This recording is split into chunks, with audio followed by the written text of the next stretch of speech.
DB তেজগাঁওর একটি অভিযান team গতকাল 19/1/2025 তারিখ সন্ধ্যা 6 ঘটিকার সময় গোয়েন্দা এবং গোপন সংবাদের ভিত্তিতে মহানগরীর বনশ্রী এলাকায় একটি অভিযান পরিচালনা করে। এই অভিযানের নেতৃত্বে ছিলেন আমাদের ডিবি তেজগাঁয়ের জোনাল এসি জনাব মোর্শেদুল হাসান সহ তার টিমের ইন্সপেক্টর শরীফ এবং তার আরও কয়েকজন সদস্য।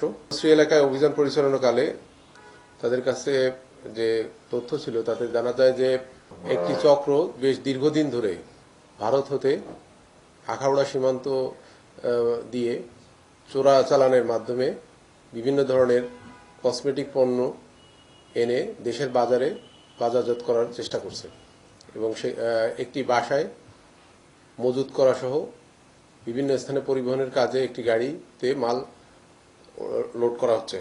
এই খবরের পরিপ্রেক্ষিতে RICL TMX যুগের পর যুগ স্থাপনা থাকে মজবুত। আমাদের অভিযানিক দল গতকালকে ওই বাসা এবং বাসার সামনে লোড করা অবস্থায় একটি কাভার্ড ভ্যানকে আটক করে এবং আটককারী ব্যক্তি জনাব ফিরোজ আলম বাবু, যার বয়স 37 বছর, তাকে জিজ্ঞাসাবাদে জানা যায় যে তার কাভার্ড ভ্যানের ভিতরে সহ ওই বাসায় বিপুল সংখ্যক ভারতীয় চোরাপথে আসা স্কিন কেয়ার প্রোডাক্ট, যেগুলো বিভিন্ন ধরনের স্কিন ট্রিটমেন্টের কাজে ব্যবহৃত হয়, যেমন রং ফর্সাকারী ক্রিম অথবা ব্রণ দূরকারী অথবা মেস্তা দূরকারী, এই ধরনের স্পেশালাইজড যে প্রোডাক্টগুলি আছে এগুলি বিপুল পরিমাণে মজুত করা আছে। আমাদের অভিযানিক দল তাকে সঙ্গে নিয়ে ওই বাসায় অভিযান চালায় এবং কাভার্ড ভ্যানের তল্লাশি চালায়। এই অবস্থায় তাদের কাছ থেকে এবং ওই বাসা থেকে এবং কাভার্ড ভ্যানের ভিতর থেকে কার্টন আকারে মোট 25,044 পিস বিভিন্ন 4 ধরনের স্কিন কেয়ার প্রোডাক্ট জব্দ করা হয়েছে, যা আপনাদের কাছে ছবি সরবরাহ করা হয়েছে। এই অভিযানের নেতৃত্বে জনাব মোর্শেদ এসি তেজগাঁও, তিনি উল্লেখিত স্থানীয় জনগণের সহযোগিতায় জব্দ তালিকা প্রস্তুত করে আমাদের অভিযুক্ত ব্যক্তিকে আটক করে ডিবি হেফাজতে নেয় এবং জব্দকৃত পণ্যের বাজার মূল্য যাচাই করি আমরা স্থানীয়ভাবে। তাতে দেখা যায় এই মোট 25,044 পিস এই যে 4 ধরনের স্কিন কেয়ার প্রোডাক্ট যেটি জব্দ করা হয়েছে, এর স্থানীয় বাজার মূল্য প্রায় 48 লক্ষ টাকা।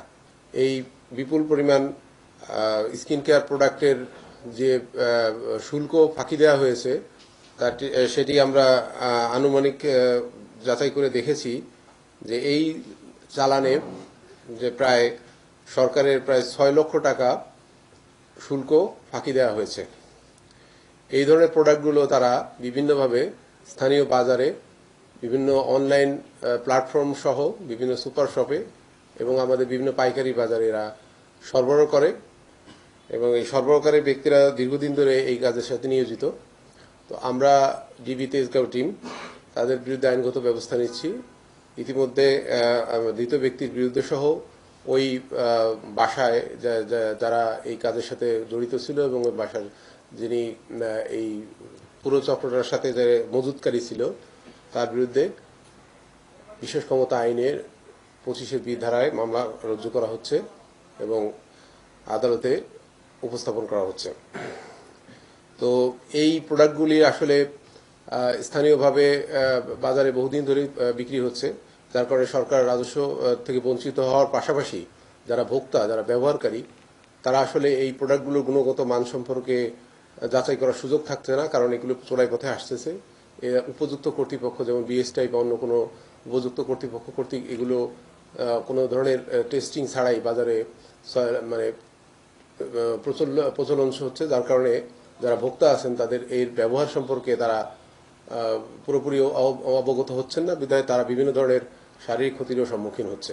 তো আমরা চাই যে যারা ভোক্তা আছেন তারা এ ব্যাপারে সচেতন হবেন, যারা আমদানিকারকের মাধ্যমে বৈধ পথে আসা পণ্য ব্যবহার করবেন, চোরাই পথে যে সমস্ত পণ্য দেশের বাজারে বিভিন্ন প্ল্যাটফর্মে বিক্রি হচ্ছে সেসব বিষয়ে সতর্ক থাকবেন এবং তাদের নিজের স্বাস্থ্য সচেতনতার ব্যাপারে সজাগ থাকবেন, এই আশা ব্যক্ত করে আমি আমাদের ডিবি তেজগাঁওর পক্ষ থেকে আপনাদেরকে সবাইকে আন্তরিক অভিনন্দন জানাচ্ছি এবং ডিবি প্রধান জনাব রেজাউল করিম মল্লিকের পক্ষ থেকে আমরা আপনাদেরকে আবারও অভিনন্দন জানিয়ে আমি আমার এই সংবাদ সম্মেলন শেষ করছি।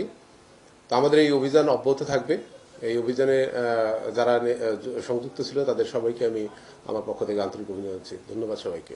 মিজান ভাই, আমরা বিভিন্ন সময় দেখছি এ ধরনের চোরাই পণ্য আপনারা আটক করেন, কিন্তু মূল হোতারা